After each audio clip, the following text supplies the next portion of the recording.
वहाँ का माहौल गर्ल्स के लिए तो बहुत ही ज़्यादा लिबरल है, बहुत ही अच्छा है।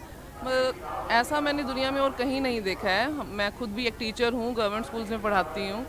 लेकिन मतलब मैंने कभी भी ऐसा माहौल कहीं नहीं देखा है। वहाँ पर तो बहुत ही अच्छा माहौल है गर्ल्स के लिए। इवन वहाँ पर जब हम पढ़ते थे तो हमने देखा था कि इवन जो नॉन डिवोटीज़ हैं वो भी अपने बच्चों को वहीं पढ़ाने के लिए भेजते थे। सिर्फ नमस्कार दोस्तों, द फैक्ट टाइम में आपका स्वागत है। हम देखेंगे कि डेरा सच्चा सौदा के बारे में जनता का क्या सच है, जनता क्या जानती है, उन्हीं से बातचीत करके जानते हैं। हाँ जी मैम, आपका नाम?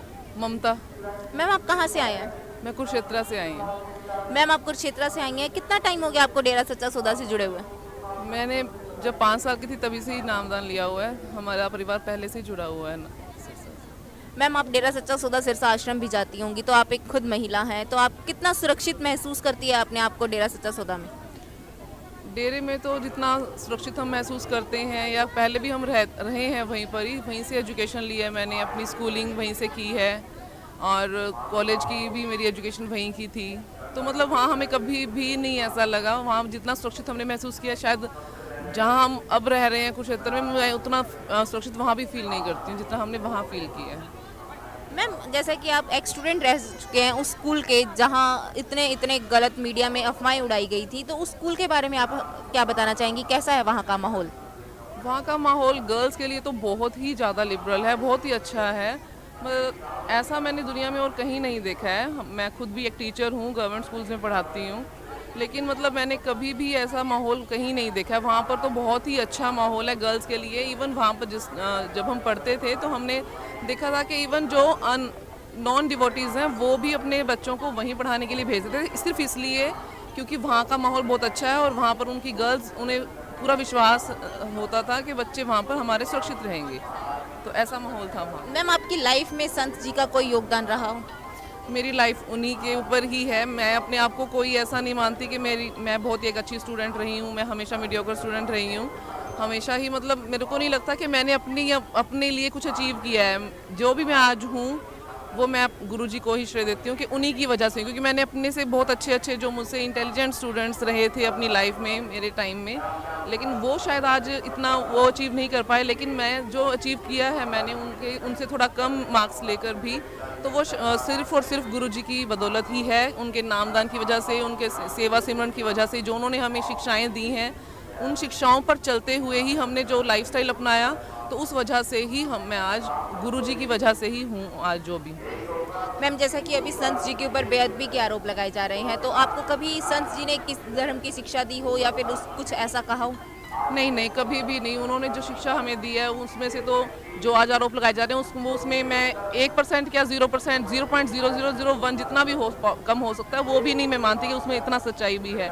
बिल्कुल भी सच्चाई नहीं है, वो सब कुछ गलत है। उन्होंने आज तक कभी भी गलत शिक्षा दी ही नहीं है, तो खुद कैसे गलत कर सकते हैं? कुछ भी ऐसा हो ही नहीं सकता है। बिल्कुल सब सारे आरोप निराधार हैं, कोई भी आरोप सही नहीं हो सकता। मैम आपको संत जी किस धर्म की शिक्षा देते थे? किसी स्पेशल या किसी एक धर्म पर चलने की कहते हो?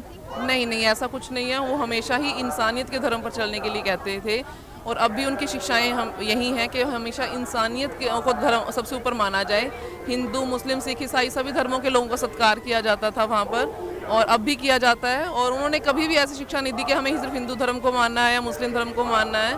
हमेशा ही उन्होंने सभी धर्मों को ही अपना मानकर ही चलने के लिए कहा है कि सभी धर्म इक्वल हैं, सभी धर्म ही हमारे हैं, इसलिए हमने इंसानियत का धर्म अपनाना है जिसमें सारे धर्म शामिल हो जाते हैं। मैम जैसे कि डेरे की हर गतिविधि को राजनीति से जोड़कर देखा जाता है, तो राजनीति में संत जी का कितना रोल है? नहीं, राजनीति में गुरुजी ने कभी भी ऐसा नहीं कहा कि आप इस पॉलिटिक पार्टी से जुड़िए या इन्हें वोट दीजिए। वो हमेशा ये कहते थे कि जो नेता आपको अपने एरिया का अच्छा लगता है, वो लगता है कि आपको आपके मतलब एरिया में वो डेवलपमेंट करेगा, तो आपने उस नेता को चुनना है। उन्होंने कभी किसी पार्टी को समर्थन नहीं दिया, ना ही हमें कहा कि आप इस पार्टी को समर्थन दीजिए, कभी भी नहीं कहा, ना हमने सुना कभी उनके मुंह से। मैम जैसे कि हम जानते हैं संत जी 4-4.5 साल से समाज के बीच नहीं है, तो समाज पर इस चीज़ का क्या प्रभाव पड़ा है? बहुत प्रभाव तो बहुत पड़ रहा है। बुराइयां बढ़ रही हैं, रेप्स बढ़ रहे हैं, चोरी डकैती, हर चीज़ बढ़ रही है। जब वो थे तो इनका लेवल बहुत कम था, लेकिन आज हम देखते हैं कि हर जगह ही बहुत ज़्यादा ही बुराइयां बढ़ चुकी हैं, और उनका समाज में आना बहुत बहुत बहुत ज़रूरी है। मैम जैसा कि डेरा सच्चा सौदा एक सामाजिक संस्था मानी जाती है, तो ऐसे कौन कौन से कार्य हैं जो डेरा सच्चा सौदा द्वारा समाज हित में किए जाते हैं? आई थिंक 138 हो चुके हैं ये कार्य, और बहुत सारे कार्य हैं, ऐसे कार्य हैं जो नॉर्मल संस्थाएं नहीं करती हैं। नॉर्मल संस्थाएं 1 2 3 कार्य ही लेकर चलती हैं, लेकिन यहाँ पर 138 आई थिंक कार्य हैं। Proper figure I don't remember right now, but ये है कि मतलब बहुत सारे कार्य करते हैं। जैसे कि गरीबों को राशन मुफ्त दिया जाता है, घर बना के दिए जाते हैं, और पेड़ पौधे लगाए जाते हैं, और बहुत सारे कार्य हैं। जैसे जो हमारी विधवाएं हैं उनकी रीमैरिज करवाई जाती है, या फिर जो यानी कि समाज से बाहर चली जाती हैं वैश्याएं हैं, उनको भी समाज में लाया जाता है। तो बहुत सारे ऐसे कार्य हैं जो और संस्थाएं नहीं छुए भी नहीं है उन्होंने, और वो यहाँ पर करवाए जाते हैं। मैम जैसे कि अभी अफवाहें फैल रही है कि डेरा सच्चा सौदा की गद्दी पर हनीप्रीत को बिठाया जाएगा या फिर किसी और को बिठाया जाएगा, तो इस तरह की अफवाहों में कितना सच है? नहीं, ऐसा कोई सच नहीं है। ऐसा ना ही हनीप्रीत दीदी भी नहीं सोचेंगे, ऐसा वो खुद भी नहीं सोचेंगे, ऐसा कोई भी नहीं सोचेगा। डेरे में जो भी है, खासतौर से परिवार का सदस्य जो है, गुरुजी के परिवार के जो भी सदस्य हैं, वे उनके बेटा बेटी हैं, वो कोई खुद भी नहीं सोचेगा ऐसा। और बैठना तो बहुत दूर की बातें हैं, ऐसा कुछ भी नहीं है, इसमें कुछ सच्चाई नहीं है। मैम जैसे कि अभी हम देख रहे हैं कि संत जी का परिवार है जो विदेश जा रहा है, तो या कोई राजनीति कारणों से विदेश जा रहा है या कोई दबाव है उन पर, इस वजह से वो विदेश जा रहे हैं? नहीं, जितना हमने सुना है कि वो अपने बच्चों की एजुकेशन के लिए जा रहे हैं।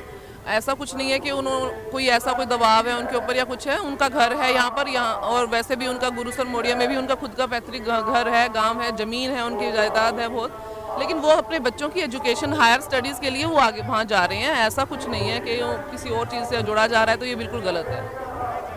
मैम सरकार से आप क्या अपील करना चाहेंगे? सरकार से हम यही अपील करना चाहेंगे कि गुरुजी को जल्दी से जल्दी रिहा किया जाए, इसकी निष्पक्ष जांच की जाए, जो भी ये मामले थे सारे, और गुरुजी को जल्दी से जल्दी समाज में भेजा जाए। उनकी बहुत ज़रूरत है इस समाज को और हम सबको भी।